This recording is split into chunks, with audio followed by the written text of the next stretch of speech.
सर्व शेतकरी बांधवांचे मनपूर्वक स्वागत आहे.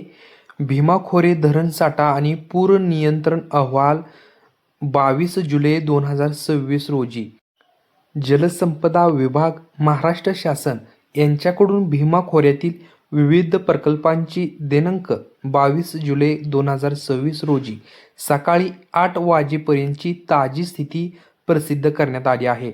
पावसाच्या सुरुवातीपासून खोऱ्यातील विविध धरणांच्या पाणलोट क्षेत्रात झालेल्या पावसामुळे पाणीसाठ्यात समाधानकारक वाढ झाली आहे. प्रमुख धरणांमधील पाणीसाठा व टक्केवारी. भीमा खोऱ्यातील प्रमुख धरणांची आजची उपयुक्त साठ्याची स्थिती. कळमोडी धरण 100% पूर्ण भरले आहे.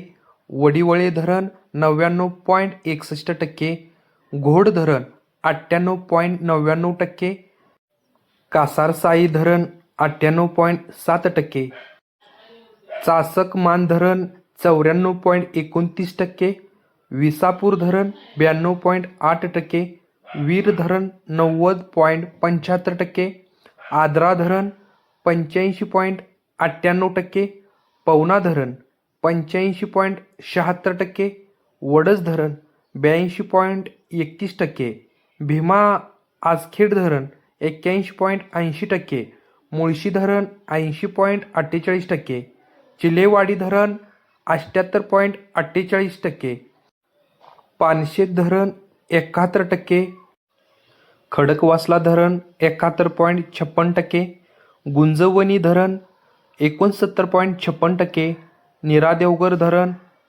67.90%, वरसगाव धरण 66.11%, डिबे धरण 60.31%, बाटघर धरण 60.14%, येडगाव धरण 59.38%, उजनी धरण 53.12%, टेमघर धरण 48.91%, नाझरे धरण 43.42%, माणिकडोह धरण 39.13%, पिंपळगाव जोगे धरण 14.6%. भीमा खोऱ्यातील प्रमुख धरणांची आजची उपयुक्त साठ्याची स्थिती आता आपण पाहिलेली आहे. धरणामधून सोडण्यात आलेला विसर्ग.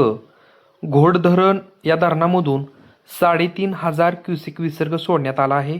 वडस धरण 3,000 क्युसेक, वडिवळे धरण 2,552 क्युसेक, चासकमान धरण 1,696 क्युसेक, येडगाव धरण 1,300 क्युसेक, विसापूर धरण 1,126 क्युसेक, पवना धरण 750 क्युसेक, उजनी धरण 700 क्युसेक, सांडवा 2,000 क्युसेक, कालवा 90 क्युसेक, सीनामाडा उपसा व 1,600 क्युसेक बोगदा. पूर नियंत्रण कक्षाकडून नदीकाठच्या नागरिकांना सतर्कतेचा इशारा देण्यात आला असून परिस्थितीवर सतत लक्ष ठेवले जात आहे. अशाच नवनवीन अपडेटसाठी माझा शेतकरी न्यूज या यूट्यूब चॅनलला सबस्क्राईब करा. व्हिडिओ आवडल्यास लाईक करा आणि इतर शेतकरी बांधवांना शेअर करा. धन्यवाद.